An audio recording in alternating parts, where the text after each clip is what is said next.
And what is your gender, please, by birth and identity? Male and male. All right. And what is your race and ethnicity, please? I am white, non-Hispanic.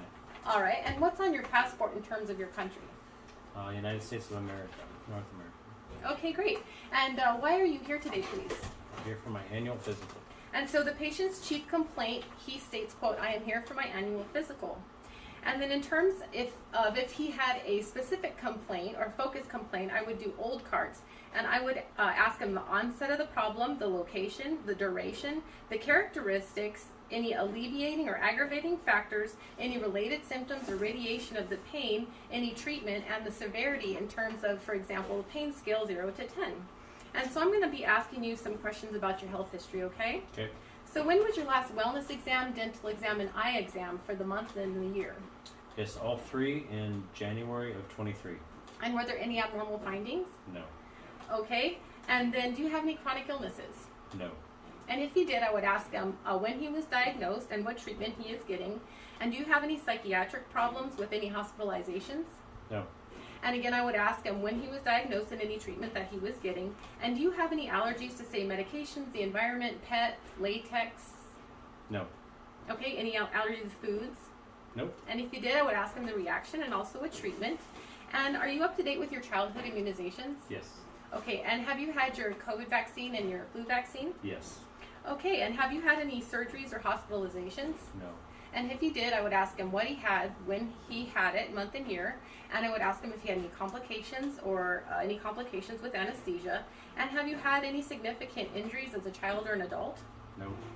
Okay, and have you had any significant illnesses such as HIV, hepatitis, or tuberculosis? No. Okay, and in terms of gynecologic history, if he were a female, I would ask him when his last menstrual period is and the characteristics of his menses and the pattern, if there's any complications. I would ask about menarche, and I would ask about menopause and perhaps any treatments for menopause, especially for someone his age at 53. And in terms of male and female sexuality, are you sexually active? Yes. Okay, do you have a preference for male or female partners? Female. And how many partners do you have? One. And do you have a history of sexually transmitted infections? No. Do you use anything to protect against sexually transmitted infections? Condoms. Okay, that's great. Thank you for that. And then it's also important to do testicular self-exams once a month. And he is low risk, but if he were high risk, what you would do is during a shower, after a shower, when your skin is warm, you would take 2 hands and you would feel in your testicles for any nodules, warmth, or any changes. And then also in terms of female sexual health, it's important, according to the American College of Gynecology, for women his age to get a HPV and a cytology every 5 years, as well as a mammogram once a year to test for breast cancer. And men also can get breast cancer, and so it's important to do a self-breast exam once a month, okay? And you use a wheel-like pattern, and you can lay back, and you can feel for mobility and also any drainage from the nipples. And then I'm also going to ask you about where you were born. Phoenix, Arizona.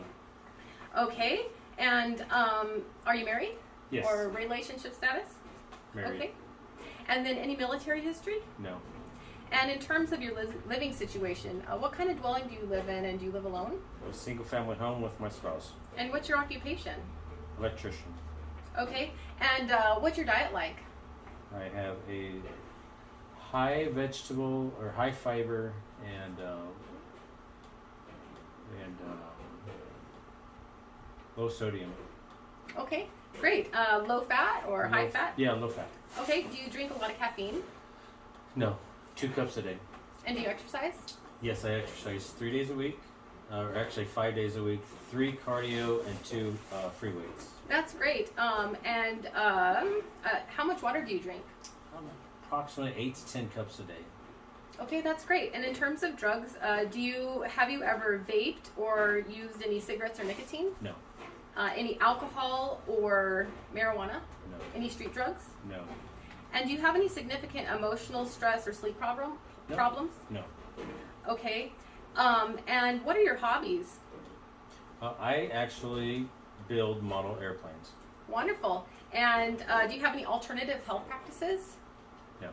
Have you ever experienced any abuse emotionally, physically, sexually, or verbally? No. Do you use your seatbelt? Yes. And do you have any guns or pool at your house? No. Okay, that's great. And I'm going to ask you about your family here, okay? So do you have any siblings or children? No. And in terms of your parents and grandparents, are any of them deceased? My parents are alive. My grandparents are deceased. And what did your grandparents die from? They died of natural causes. And how old were your grandparents when they died? Both of my grandfathers were in their 70s. Both of my grandmothers were in their 80s when they died. Okay, thank you for that. And do your parents have any health issues? They do not. Okay, great. And then just in terms of their health, in your family history, does anyone in your family have any early hearing loss or cataracts? Nope. Any heart attacks or high cholesterol in terms of the heart? No. For respiratory, do they have any history of COPD or asthma? No. For gastrointestinal, any history of Crohn's disease or diverticulitis? No. For the urinary system, any history of prostate issues or bladder cancer? Nope. In terms of musculoskeletal, any issues with rheumatoid arthritis? Nope. For the skin, any issues with something like psoriasis? No. For neurologic, for example, anything like Alzheimer's or strokes? No. For psychiatric, anything like bipolar, anxiety, or depression? No. For hematologic, any hemophilia? No. And in your family, in terms of endocrine, have they had any issues with diabetes or thyroid problems? Nope. In terms of allergies, have they had any issues with hay fever, hives, or allergies to food? No. Any problems with healing? Nope. Has anyone in your family ever been told they were obese? No. Any genetic disorders such as Huntington's or sickle cell? No. Any cancer such as lung cancer or pancreatic cancer? No. And any substance abuse such as to alcohol or nicotine? No. And now I'm going to ask you a bunch of questions in terms of signs and symptoms that you may have been having. Okay, so generally, any fever, chills, or fatigue or weight loss? No. In terms of your eyes, any drainage or redness or vision changes? Nope.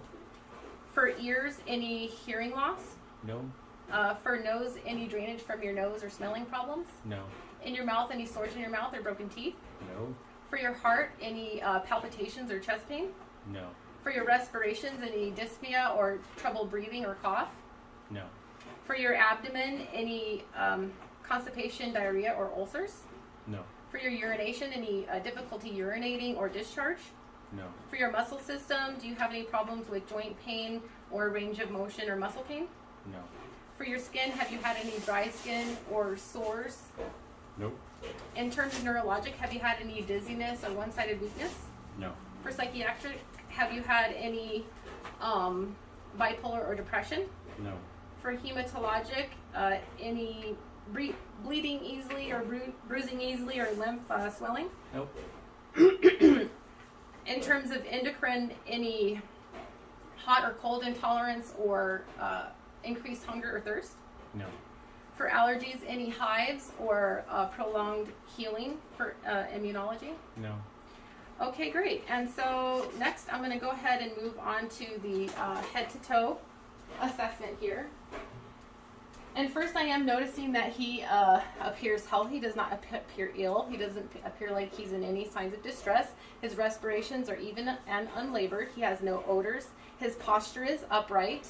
And he appears well developed, well nourished, and well groomed. In terms of his cognition, he is alert and awake. He is calm and cooperative.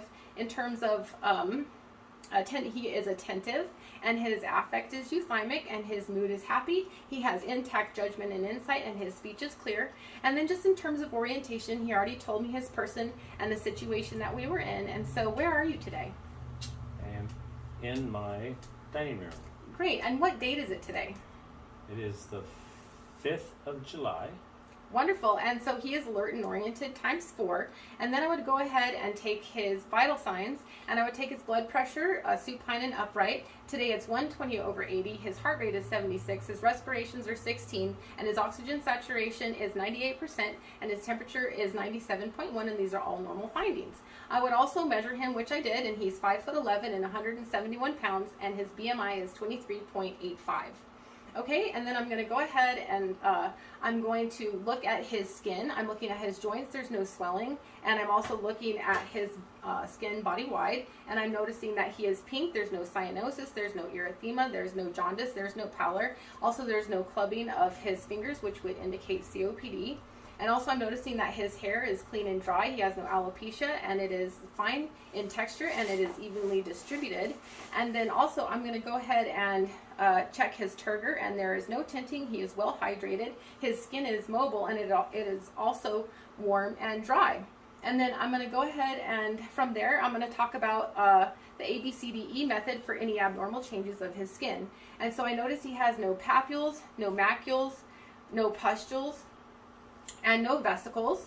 And if he did have anything like a suspicious tumor or nevi or lesions of vascular or purpuric origin, or any scarring, I could take a look and see if there was any asymmetry for A, B for irregular borders, C for any color changes, D for diameter greater than 1/4 of an inch, and E for evolutionary changes. But he has none of those. And so I'm going ahead and I'm taking a look at his head, and his head is normal cephalic and his face is symmetric. And I'm palpating here and I'm noticing there's no asymmetry, there's no cysts, there's no depressions, there's no hematomas, there's no rash, there's no lesions, there's no scars, and there's no signs of trauma.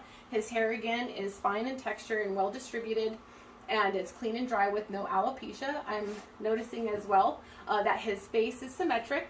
And then I'm going to go ahead and test for the trigeminal nerve 5. And this is a superficial, tactile, and pain response. Go ahead and close your eyes. And so this is the sensory portion. Tell me if this is sharp or dull. Sharp, sharp, dull, sharp, dull, dull. Great, and so that is intact, and then I'm going to have you move your chin here against my hand, and so open your mouth if you can. And so the motor portion is intact, and this is cranial nerve 5 trigeminal. And also I could do the corneal reflex. And then moving on to the facial nerve, which is cranial nerve 7, go ahead and raise your eyebrows for me and puff out your cheeks. And then I am noticing here that his upper and lower segments are intact, and he has a symmetric face there. And then I'm also noticing that his eyebrows and his eyelids are have good hair distribution, and he has no blepharitis. Of the eyes, he has no exophthalmos, and of the eyelids, he has no ptosis. And of the structures of the eye here, I am noticing that his conjunctiva have no injection, there's no erythema, and also, if I can pull this down, there's no pallor, but they're pink and moist here. His irises and pupils are symmetric and round, and tangentially there's no obstruction in the eye. The cornea and the lens are opaque, and there's no clouding there. And then also there's no tearing of the lacrimal ducts. They're patent and open, and that's normal. And then I'm going to go ahead and test for his optic nerve, cranial nerve 2. So go ahead and close your right eye. And are you wearing any contacts today? No. Read the lowest line that you can read. LTF, PH. And this would be at 6 feet away, handheld, or 20 feet away in the clinic on the wall. Great. And then can you do the same thing with your other eye? LTF, PH. And then both eyes? LTF, PH. And so we notice that his left eye, his right eye, and both eyes together are 20/20 vision uncorrected. And that's measuring visual acuity. That's perfect. And then I'm going to go ahead and test for his pupils, see whether they're equally reactive to light and whether they accommodate. So go ahead and look here at my pen light, and his pupils constrict, and that's accommodation. Now go ahead and look at something on the wall, and his pupils dilate, and that's appropriate accommodation. And so I'm going to dim the lights, and I'm going to shine this light in his right eye, and it constricts from 5 to 3 millimeters to direct light, and the left pupil also constricts 5 to 3 millimeters to consensually to the light. And then I'm doing it here on the left side, and I'm seeing the same normal findings. And then I'm going to go ahead and do the ophthalmoscopic exam. And so I'm going to use my right hand with the lights dim to his right eye, and coming here and protecting him with my fingers at 15 degrees. I'm noticing the red reflex, and so I'm going to go ahead and move in. And then here I do notice the macula and the fovea. I notice the retina is an orange-reddish color. The vessels have no hemorrhages, avinicking, or cotton wool spots. And I do notice the disc and the cup and the margins are sharp, and the disc to cup ratio is 3:1. And those are all normal findings. And I'm going to go ahead and do the same thing on the other side. And then just protecting him here, go ahead and look straight ahead. My left hand to his left eye at a 15-degree angle. And again, there's no clouding of the cornea and lens in either eye. And moving in here, I see all the same normal findings. And then I'm going to go ahead and test the 6 cardinal gazes. And this is cranial nerves 3, 4, and 6, ocular motor. And 4 is trochlear, and 6 is abducens. So go ahead and cover your right eye if you would, please. And follow my finger. And here we go. 3, 6, 3, and 4. And he has no nystagmus, and if he did, I would count the beads. And go ahead and we'll do the other eye. And this is 3, 6, 3, and 4. And that's perfect in his cardinal gazes. His extraocular motor movements of the eye are intact. And then now that we're done with the eyes, I'm going to go ahead and take a look at your nose. And I do notice that the nose is midline. It is symmetric. There's no flaring of the nostrils. There's no edema. And so I'm going to palpate here the frontal sinuses. Do you feel any pain or tenderness? No. Okay, great. And then go ahead and close your right nostril for me. And breathe in. And his left ear is patent. And go ahead and do it on the other side. That's great. Thank you. And go ahead and close your eyes. And I'm going to have you close one nostril again and tell me what you smell. Go ahead. Vanilla. Vanilla. And that is correct. So cranial nerve 1, the olfactory nerve is intact. And I'm going to go ahead and test the other side now. Go ahead and close the nostril and breathe in. And what do you smell? Cinnamon. Great. And again, that is correct. And now I'm going to go ahead and look inside of his nose. And I noticed that there's no drainage here. And there's no allergic solute, and that's appropriate. And I'm going to protect his turbinates here using the largest speculum, but not too big as to abrade the turbinates. And the turbinates, sorry, it tickles. The turbinates are patent. There's no discharge. The mucosa is pink and moist. There's no polyps, and the septum is not deviated. Again, I'm going to check on the other side. Being careful. And here I have the same normal findings. Thank you for that. And then I'm going to go ahead and move on to the ears. And just in terms of the ears, I am noticing that they are symmetric and well placed. There is no erythema, there's no drainage of the external canals of the auricles, the mastoid bone, or the tragus. There's no obstruction, there's no discharge or abnormal hair growth. And then I'm going to go ahead and just pull on your ears here, okay? Tell me if you feel any tenderness. No. All right, and here on the tragus and the mastoid bone, No. and those are non-tender. And then I'm going to go ahead and look in his ears here, and I'm going to protect him with my fingers, especially important in a child, pulling his pinna up and back. I'm going to go ahead and look in the ear here, and I do see on the right-hand side that the cone of light is at 5 o'clock. The tympanic membrane is intact with no erythema, no bulging, and no perforations or effusions. And I also am noticing the handle of the malleus and the umbo, and those are all appropriate findings. In the external canal, there's no cerumen, there's no obstruction, there's no erythema, there's no drainage, there's no edema, no discharge. And those are all normal findings. And then here, I'm going to go ahead and do the same. Protecting him here, up and back, and for a child it would be down and back. And I have all the same normal findings, except here on the left hand side I do notice that the cone of light is at 7 o'clock, and that is normal. And then moving on, I'm going to test cranial nerve 8, the vestibulocochlear nerve, and this is for hearing, okay? And so I'm going to stand 2 feet behind you, or an arm's length. Go ahead and cover your right ear and tell me what you hear. C3P. C3P. Great, and so his gross hearing is intact on the left ear. And we're going to do the same thing on the other side, okay? So go ahead and cover the other ear. R2D. R2D. Great, and so his gross hearing is intact there. And then I'm going to go ahead and test the Weber test here. And tell me where you hear the sound. Both ears. And does it lateralize more in one or the other? Same. And so he has a normal hearing test for the Weber test with no lateralization. And then go ahead and tell me as I press this on your mastoid bone when you stop hearing the sound. Now. Can you still hear the sound? Yes. Tell me when you stop hearing the sound. Now. Thank you so much. You're doing great. And so we notice the air conduction is longer than bone conduction, and that's normal. We're going to do the same thing on this side, okay? Tell me when you cannot hear the sound anymore. Now. And can you still hear the sound? Yes. And tell me when you cannot hear the sound anymore. No. And we notice the air conduction is longer than bone conduction on that side, and that's a positive sign as well. So the Rhine test is intact for hearing. And then next we're going to go ahead and move on to the mouth. And so in the mouth, I'm looking at the lips. There's no cyanosis, there's no cracking, there's no lesions. Go ahead and open your mouth real big. And the tongue has no glossitis and no leukoplakia. The buccal mucosa is pink and moist. The teeth are intact. The posterior pharynx, go ahead and say ah, has no exudates, no erythema, no edema, no discharge, and the tonsils are +1, and there's no exudates or edema, and there's no angioedema in the back. And then his anterior and posterior pillars are intact with no deformities, as well as his palates, soft and hard palates, are also intact with no deformities. Okay, and then I notice that the salivary glands are patent as well. And go ahead and stick your tongue out for me. Great. And then if you can push your tongue here against my hand, and then the other side. So this is the hypoglossal nerve, cranial nerve 12 is intact with strength 5 out of 5 in his tongue bilaterally, and his tongue is midline.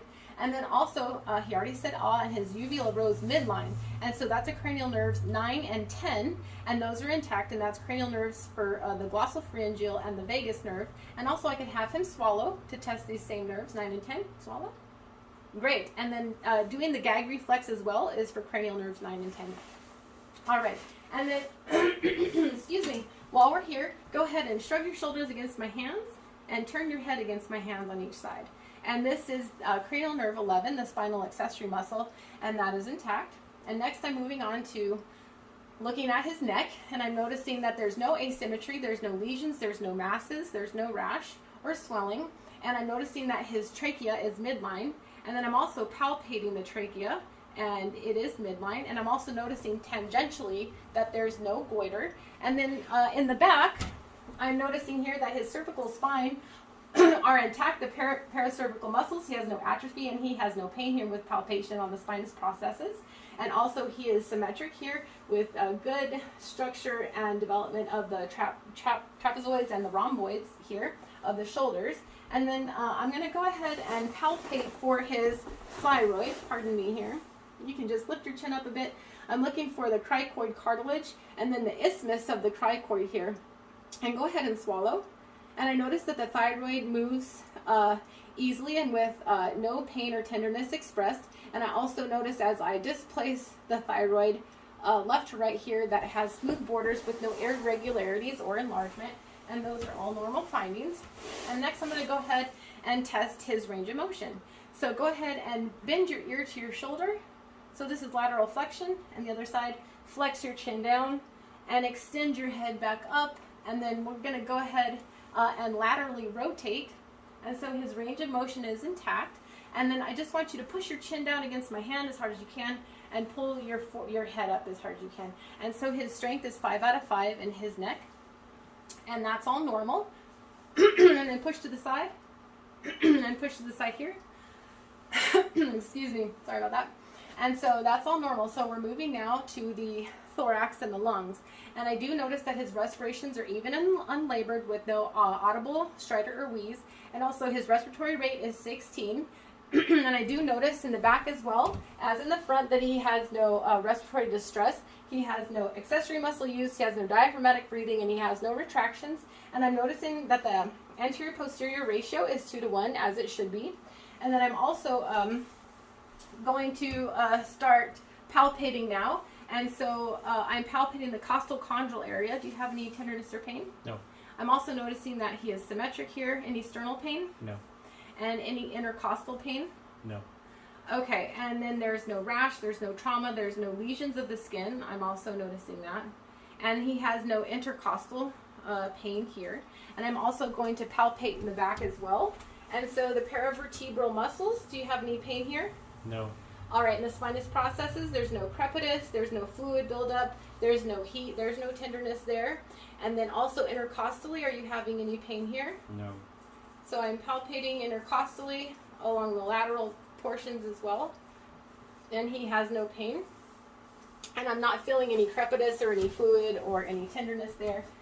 And then also I'm going to go ahead and start percussing. And so in the apices here, with my distal interphalangeal joint, I'm starting to hear only resonance, and I want to do this intercostally so I don't get dullness from the bone percussion.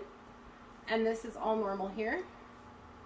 And I'm not percussing any dullness. And I want to do it in the 8 fields,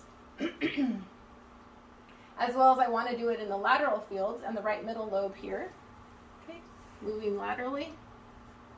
Again, there's only resonance, and dullness would indicate a mass or consolidation. We don't want to hear that. And so percussing the level of C7 in a ladder-like fashion in 8 different areas. And here, I'm going to go ahead and do the diaphragmatic excursion. And then before I do the diaphragmatic excursion, I want to go ahead and do the respiratory excursion. So at the costal margin, I'm going to have you take a deep breath, pressing my thumbs together, and then I notice that my hands rise and breathe out. My hands rise and fall symmetrically, and that's an expected finding. Okay, and then go ahead and breathe in. And again, in the front, my hands rise and fall and breathe out symmetrically, and that is a normal finding for respiratory excursion. And then before we move on and do the diaphragmatic excursion, go ahead and say 99 for me. 99, 99.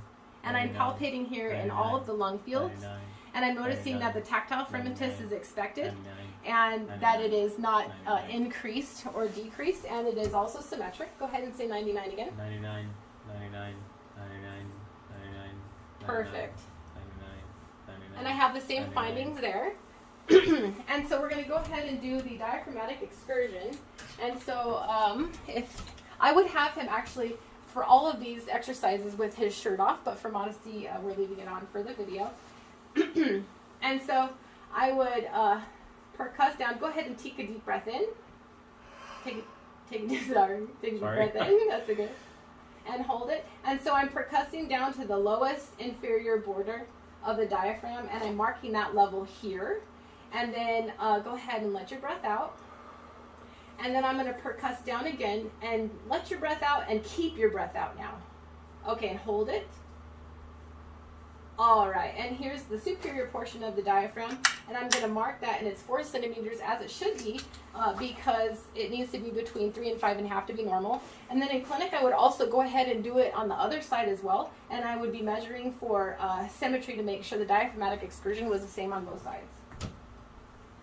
Okay, and then I believe we percussed in all the lung fields there, and I'm not sure I percussed down laterally, so let me just make sure I've percussed in all the lateral fields.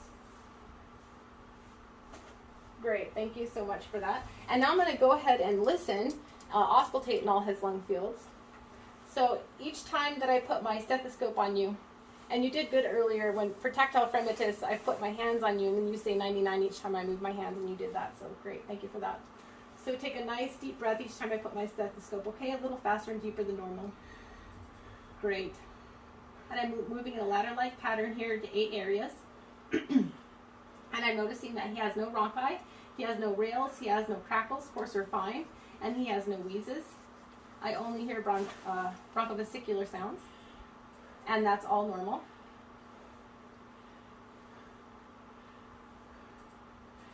I'm not hearing any adventitious sounds, like I said. And then I'm going to go ahead and do the lateral. Great. And then I'm going to do the lateral side over here. Right middle lobe. And then I'm going to go ahead and start on his right hand side. Go ahead again, you're doing great. Thank you for that. Again, I don't hear any rhonchi or rales. I don't hear any coarseness. I don't hear any crackles, fine or coarse. No adventitious sounds. And I'm listening here in the 8 areas. So sorry. I feel like I'm making you hyperventilate there. You're doing a great job. Okay, that's good. Yep, there. Catch your breath. Okay, and then after auscultation here, we're going to go ahead and move on to the cardiovascular. And again, as I inspect, I notice there's no heaves, there's no precordial pulsations, and there's no lifts. And then he has no signs of trauma. And so I'm going to go ahead and start percussing. And so I'm going to name off the areas here. I'm not percussing, sorry, I'm starting to palpate. And I'm palpating for heaves or thrills, okay? So here we have the second intercostal space, right sternal border. This is the aortic area, and I do not feel any thrills or heaves. And this is the second intercostal space here, left sternal border. This is the pulmonic region, and I don't feel any heaves or thrills. And this is Erb's point, third intercostal space, left sternal border, and there's no heaves or thrills. Again, this is the tricuspid area. This is the fourth intercostal space, same findings there. And then the midclavicular line, the fifth intercostal space, I do feel a brisk tapping, and it is less than 3 centimeters. And this is the point of maximal intensity, or the apical impulse pulsation, and it is normal to feel that here, the apices of the heart, and so I do. And so next I'm going to go ahead and auscultate, and you can hear when he's sitting up murmurs sometimes in this position versus lying down. And also I would be doing this with his shirt off, but for modesty for the video we're leaving it on. And so with the diaphragm and the bell, I'm listening in those same areas that I described. So this is the aortic, and with the diaphragm and the bell, this is the pulmonic, and there's no physiologic splitting of S2 there. And here in Erb's point with the diaphragm and the bell, and also in tricuspid area, fourth intercostal space, left sternal border with the diaphragm and the bell. And then here in the mitral area, fifth intercostal space, midclavicular line with the diaphragm and the bell. And I'm hearing only S1 sounds. They're smooth and brisk. There's no S3 or S4 gallops. There's no friction rubs. There's no clicks, and there's no murmurs, and that's all normal. Okay, so we're going to go ahead, and I'm going to have you lay down. And so he's going to lay down here at 30 to 45 degrees. And then I'm just going to give you this pillow to help your legs relax, okay? And then I'm going to go ahead and drape him for privacy here. And then I'm going to go ahead and look at his jugular venous distension. And I'm turning his head a little bit to the left and a little bit to the right. And I'm noticing there's no jugular venous distension. And now I'm going to go ahead and find the carotid arteries and his head a little to the left. I'm feeling here one at a time, and it's a +2 with no thrills, regular rate and rhythm. And with his head this way, I'm feeling the carotid artery. It's a +2 with no thrills, regular rate and rhythm. Perfect, thank you for that. And then I'm going to go ahead and listen to all those same areas now. I would do this with his shirt off, but for modesty, we're leaving it on.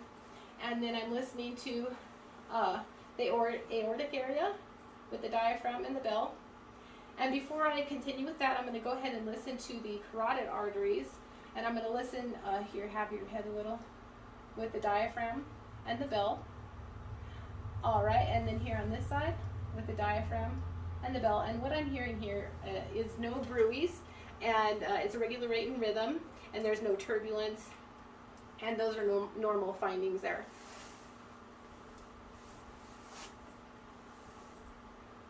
All right, and then it was a +2 as I palpated. Okay, so here we go. The aortic region with the diaphragm and the bell, the pulmonic region, second intercostal space, left sternal border with the diaphragm and the bell, Erb's point with the diaphragm and the bell, and then the tricuspid area with the diaphragm and the bell, and then the mitral area here with the diaphragm and the bell. And again, I am not hearing any murmurs. There's no friction rubs. There's no clicks. There's no gallops of S3 or S4. I'm hearing S1 and S2. And again, in S2, there's no physiologic splitting, which is also normal. And then I'm going to go ahead and I would lift his shirt and for the abdominal examination in clinic. And then I would notice the abdomen. And the contour of the abdomen is flat. And he has no hernias. He has no jaundice. He has no inflammation of the abdomen. He has no pulsations or peristalsis visible. He has no masses. And those are all normal findings. No dilated veins and no jaundice.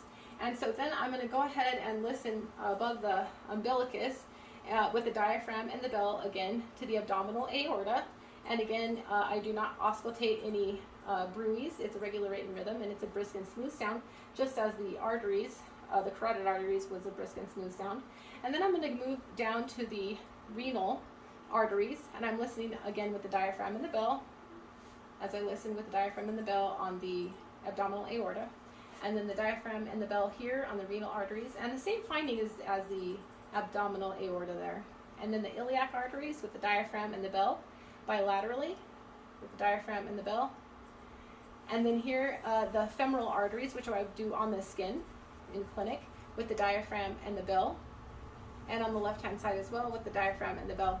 And I have all the same finding as before. So there's no bruits, it's regular rate and rhythm, and it's a brisk and smooth sound.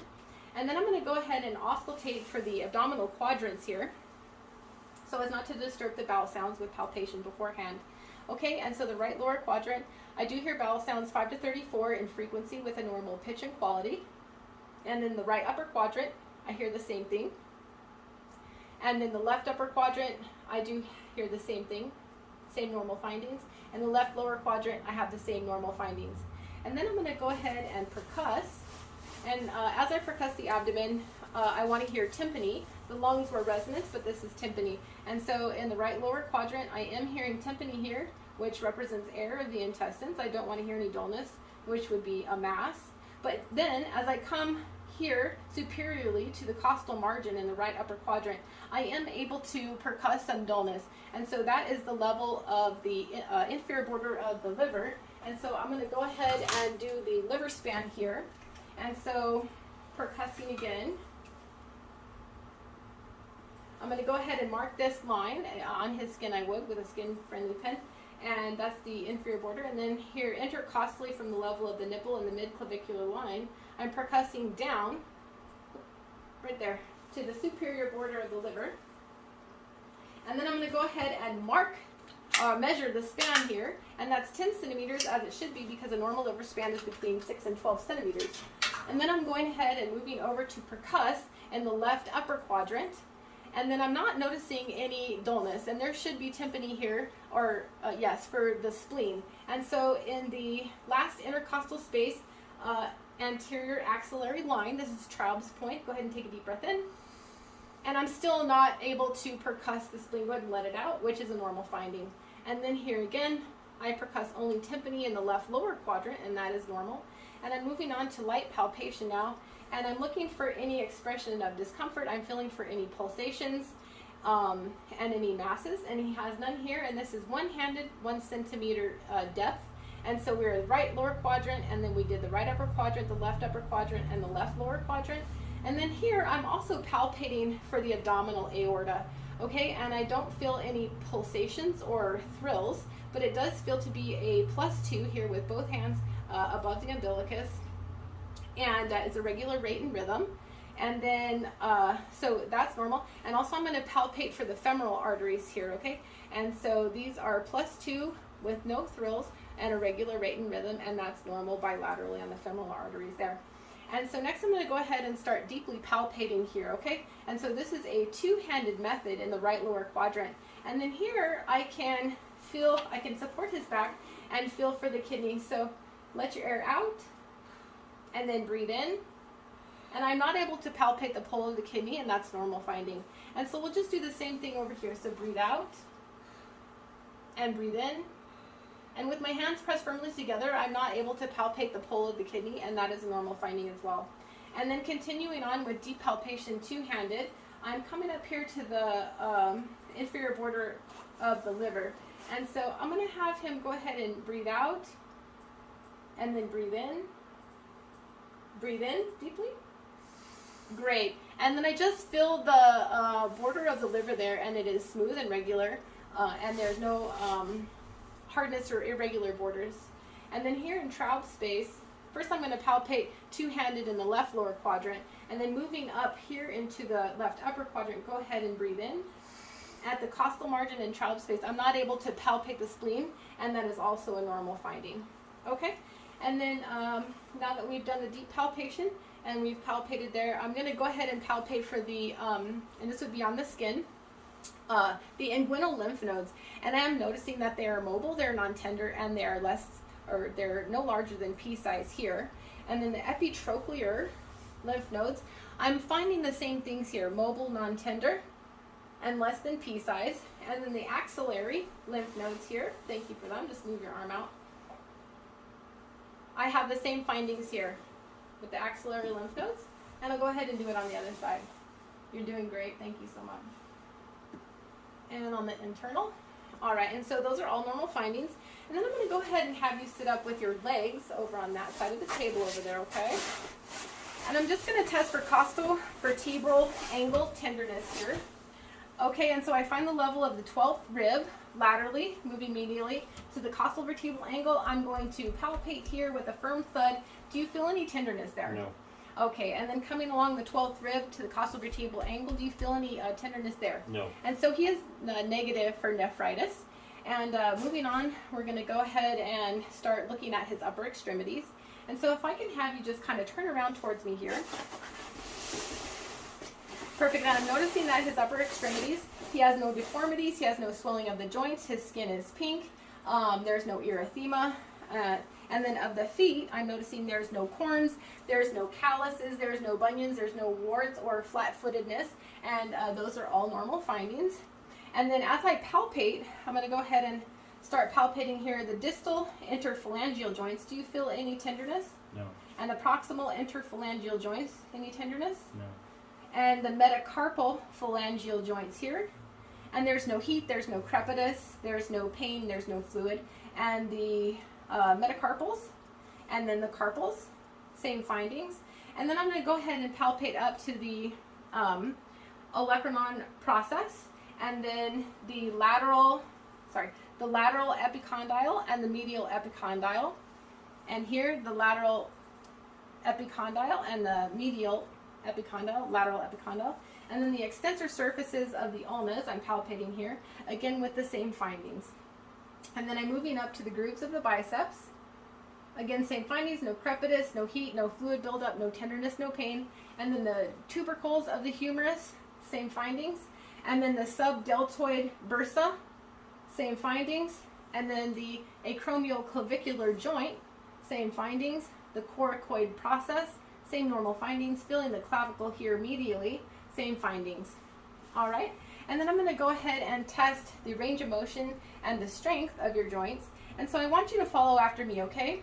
And so with your fingers, you're going to flex and extend, and then you're going to abduct and adduct. And let's do that against resistance, okay? So curl your fingers in, push your fingers up, and then don't let me push your fingers in. Put your fingers out for me. Great. And then put your fingers in and push against my resistance. And so the strength in his fingers is 5 out of 5. And you're going to follow my lead with your wrists, okay? So we're going to extend, and we're going to flex, and then we're going to abduct out and adduct in. Great. And let's do that against resistance. Ready?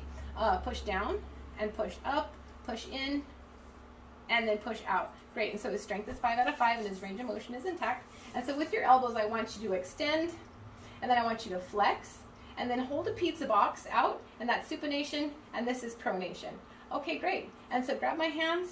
All right, push me away and pull back to yourself. And so the biceps and the triceps have normal strength of the elbows, 5 out of 5. Great. And now we're going to do your shoulders, okay? So just follow me. You're going to flex and extend. Great. And abduct and adduct. Now let's do that against resistance. Ready? Push forward and back, push out and push in. Great. And so his strength and range of motion is intact. 5 out of 5. And then we're going to go ahead and test for sensation here. And so this is superficial, tactile, and pain sensation. Go ahead and close your eyes for me. Tell me if you feel sharp or soft. Sharp, soft, soft, sharp, sharp, soft, soft. All right. Sharp, soft, soft, sharp, soft, soft. Great. And so in all 4 extremities, that is intact. And then we're going to go ahead and do your deep tendon reflexes. So the brachial radialis, just keep your arm nice and relaxed. Brachial radialis is intact. The brachial deep tendon reflex. All right. And then the triceps reflex here. Great. And then the other side. So the brachial radialis.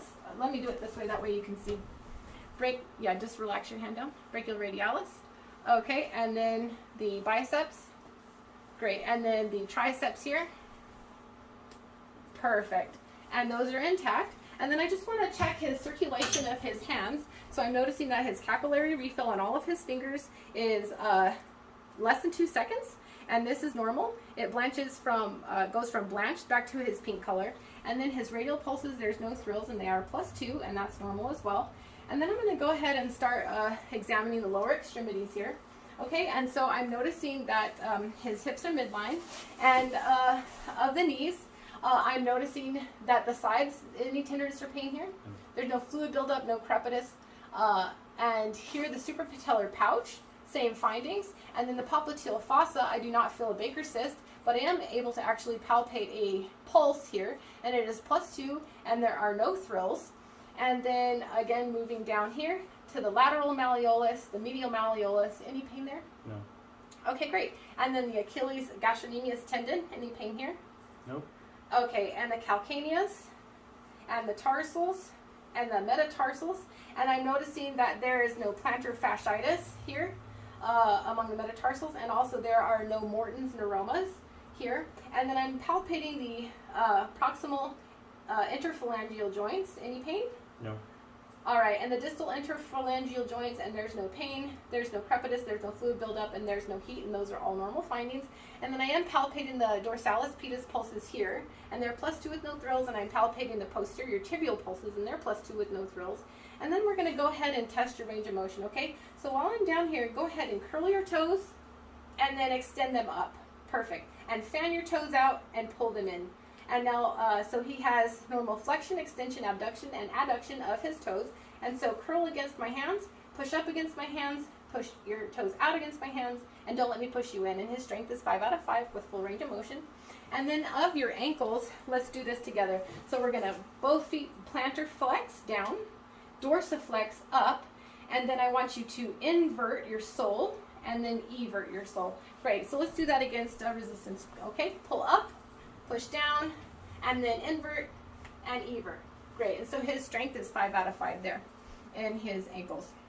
And then we're going to go ahead and test the range of motion of your knees, okay? So I want you to do this with me. Go ahead and flex both legs and extend both legs out. Great. And then you're going to move your foot out laterally and then bring it back in. And so he has normal, thank you, flexion, extension of the knees, adduction and abduction of the knees there. And we're going to do that against resistance. Ready? So pull your legs in and push your legs out, and then push, turn your feet out. Yep, good. And feet in. And so he has normal strength of the hamstrings and the quadriceps and of his knees there. And then I'm going to go ahead and test your deep tendon reflexes down here, okay? And so this is the patellar reflex. Great. And here. All right. And then the Achilles deep tendon reflex. Great. And here. And then we're going to go ahead and do the plantar superficial reflex, moving from the calcaneus in medially, and his toes curl, and that's normal. And again, the same findings on this side as well. And we already tested for the circulation. We already tested for the sensation. I'm going to go ahead and clean my hands here. And so go ahead and stand up for me if you would. And I do notice that laterally, he has a normal S-curve with no kyphosis and lordosis. And also I'm noticing from the front here anteriorly, his shoulders are of equal height and symmetric, as are his hips. And also from the back, I'm noticing those same normal findings. And go ahead and bend over and touch your feet if you can for me. And I'm noticing he has no scoliosis or tenderness of the spine here, but his spine is straight. That's great. Thank you for that. And then you can raise back up. And then I'm going to go ahead and palpate here for the hips. So there's the anterior superior iliac spine, the posterior superior iliac spine. Do you have knee pain? No. And the sacroiliac joint. And he has no pain, no crepitus, no fluid buildup, and no heat there. And those are normal findings. And then the greater trochanter. Any pain here? No. Okay, and those are all normal findings of the hips. And so I'm just going to test the range of motion of his lumbar, of his spine. Here we go. So what I'd like you to do is go ahead and bend back. If you can extend back, perfect. And then bend to the side, the left. Great. And then bend to the right. Great. And he already flexed forward. And so I'm going to have you like you're going to twist and look at something over your shoulder. And so lateral rotation is intact to the left and to the right. Great. So his flexion and his back extension, his rotation, and his lateral bending were all intact for his spine. And now I'd like you to hold on to the table there for me. And then we're just going to do some exercises together to test your range of motion of your hips, okay? And so you're going to flex and extend, and then you're going to move away from your body. That's abduct and adduct back across. Very good. And then you're going to flex and extend, and then abduct and adduct. And I don't know if we did the shoulders like that before, but go ahead and do this with me. Adduct your shoulders. Abduct and adduct your shoulders. And they can actually go back around for adduction of the shoulders. Perfect. Thank you for that. And now let's do that against resistance here, okay? So move your leg forward and back. Great. And this side, go ahead and move your leg forward and back. And his strength is 5 out of 5 there. And then go ahead and move this leg out and in, and this leg out and in, and strength 5 out of 5 there. And then the last thing with your hips, I'd like you to externally rotate like this. Great. And then internally rotate. And then the same thing here. Externally rotate and internally rotate. Internally. There you go. And then, great. Let's do that against resistance. So go ahead. So you're going to bend your knee and come in. Which way you want to go? Like this. Okay, yeah. There you go. Like this. Good. And now the other way. Perfect. That's it. Out? Yep, go ahead. So bend your knee, and you're going to go out and in. Perfect. And strength 5 out of 5 there. And then we're going to test his cerebellar function. And so I'm going to have him walk three steps away and then come back. And I'm noticing he has no ataxia or sway, and his arms swing normally at his sides, and that's a normal finding. Perfect. Thank you for that. And then you're going to do the tandem walk like you're walking on a line, one foot in front of the other, okay? And we're testing his cerebellar balance here and his coordination of the lower extremities. Perfect. Awesome. Thank you for that. And now we're going to go ahead and test the Romberg test. And so you're going to close your eyes and put your feet close together. Put your hands out, arms out like you're holding a pizza box. And then for 30 seconds, I'm watching if he has any sway and ataxia, and he does not. He also has no pronator drift. I'm going to push down in his hands here, and also he has no pronator drift. He comes back up to baseline there, which is a normal finding. All right, go ahead and have a seat here. I do believe we are done with the assessment. So thank you very much.